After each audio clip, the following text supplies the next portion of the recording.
In addition to the G7 flagship, the V35 ThinQ is another high-end phone from LG. Available on US carriers AT&T and Google Project 5 for $900, it competes against ultra-premium phones like the Samsung Galaxy S9 Plus and the Google Pixel 2 XL.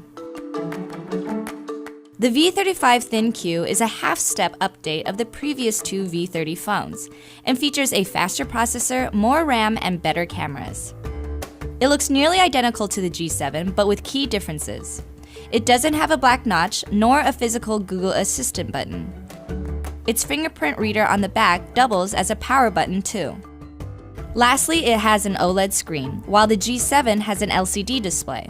That means blacks look especially dark and inky on the V35, but it's also not as bright as the G7, and whites don't look as brilliantly white.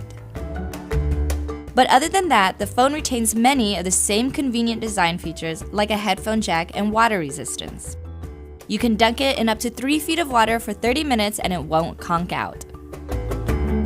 The V35 has two 16-megapixel cameras on the back. One is a standard lens and the other is a wide angle, which lets you capture more content in each frame. The camera also has an AI feature that can identify and categorize images, like a cityscape, for example. It'll then auto-adjust the camera settings accordingly and suggest filters. 3, 2, 1. Overall, the V35 takes excellent shots. Though the Pixel 2 XL is better in low light and portrait mode, pictures from the V35 were sharp and vibrant. In our lab, preliminary testing for continuous video playback on airplane mode yielded more than 15 hours of usage. That doesn't edge out the Galaxy S9 Plus's nearly 17-hour average, but it does exceed the Pixel 2 XL's 14-hour time. The V35 is a great phone, and it matches the Galaxy S9 Plus nearly spec by spec.